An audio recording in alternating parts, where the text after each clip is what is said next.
তরুণী চিকিৎসকের মৃত্যু ঘিরে রহস্যের দানা। কলকাতা দমদমে শালিনী দাস কাঁথি হাসপাতালে কর্মরত ছিলেন। রহস্যজনক মৃত্যু, তমলুক ভাড়া ঘরে। তদন্তে তমলুক থানার পুলিশ।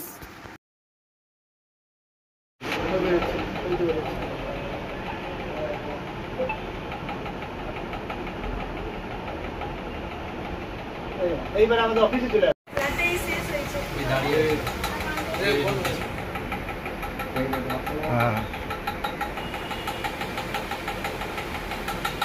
ওটা কি ওটি?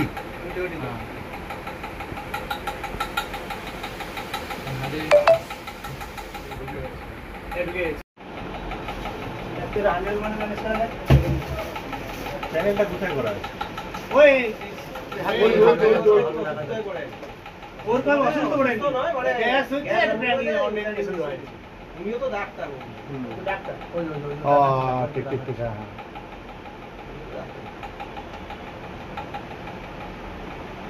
এখানে প্রায় 1-2 মিনিট কথা বলেছে, টাকা পয়সা নিয়েছে। ওই ফোন প্রচুর ফোন, না প্রচুর ফোন এসছে।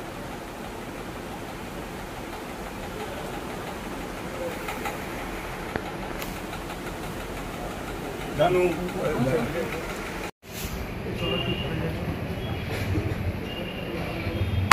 আপনার একটু আগে লাইভ দিই, অফিস অনেকক্ষণ চাইছি বুঝলি তো। ওই রে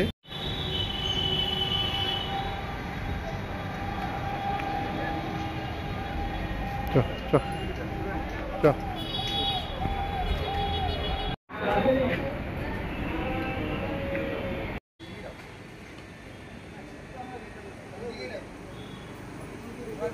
যাবে না বলছি, ওখানে গাড়ি রাখতে বলছি।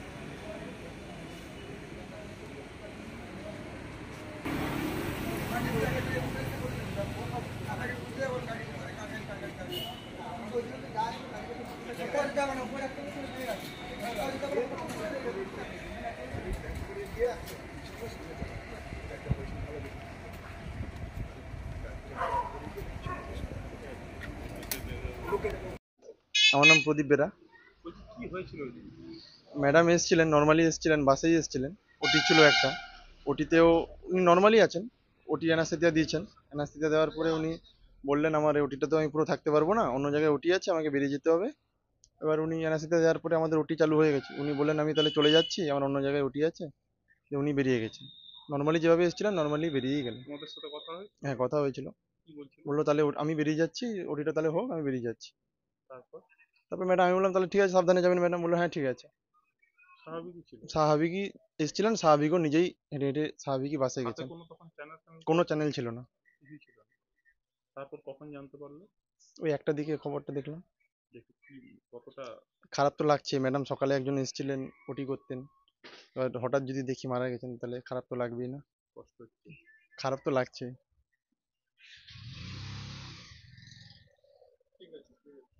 আপনার নাম আর ডেজিগনেশন? আমি doctor GS Tunga, healing touch nursing হোমের প্রোপাইটার। বলছি ডক্টর শালিনী দাস ওই দিন আপনার এখানেও এসেছিল বলে আমাদের কাছে খবর। কি হয়েছিল ওই দিন ঘটনা? এখানে কিছুই ঘটনা হয়নি, একটা ওটি ছিল, উনি এসছেন, ওটি করেছেন, সুস্থ অবস্থাতেই এসছেন এবং সুস্থ অবস্থাতেই চলে গেছেন। কটার দিকে এসেছিলেন? উনি এসছিলেন 7:30 বা একটু পরে, আর 8:10 নাগাদ বেরিয়ে গেছেন। অ্যানাস্থেসিয়া দিতে এসেছিলেন একটা অপারেশন। ওনাকে তো অনেকদিন ধরে চেনেন, কেমন চেনেন আপনি? ডাক্তার হিসেবেই চিনি, ডাক্তার হিসেবে ভালো, তাই আমরা মাঝে মধ্যেই ডাকি, এছাড়া তো আলাদা কিছু। এই ঘটনায় কতটা শক পেয়েছে? ভীষণই শক, মানে আমি তো বিশ্বাসই করতে পারিনি প্রথমে, পরে পরে যখন কনফার্ম হলাম তখন অবাক হয়ে গেলাম যে উনি, সব থেকে খারাপ লেগেছে যে আমার এখানে উনি সকালে সুস্থ অবস্থায় ওটি করে গেলেন, তারপর কি হলো সেটা তো জানতে ইচ্ছে করছে কেন এরকম হলো। হঠাৎ করে এই ধরনের ঘটনায় আপনার কি মনে হচ্ছে? সেটা তো আমি কিছু বলতে পারবো না, মানে কি অসুবিধা হয়েছিল আমি জানিই না, আমি দেখিনি, মানে অসুবিধা। পরিচয় খুব সামান্যই ডাক্তার হিসেবেই, প্রফেশনাল যেটুকু পরিচয়, সেটা তো খারাপ কোনোদিন কিছু মনে হয়নি। প্রায়ই আসতেন? প্রায়ই নয়, মাঝে মধ্যে আসতেন, যখন আমাদের দরকার পড়তো আমরা ডাকতাম, আসতেন।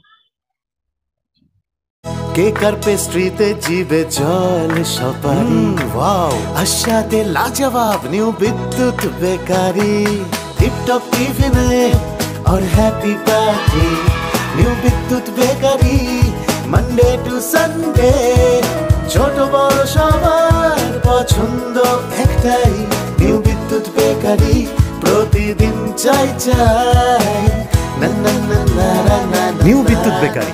রাজলক্ষ্মী জুয়েলারি ওয়ার্কস, রাজলক্ষ্মীর মধুদার মধুর মতো ব্যবহার। দুর্গা চক, বাসন্তী ভবন, দুর্গা মন্দিরের পাশে, সুপারমার্কেটের বিপরীতে, হলদিয়া।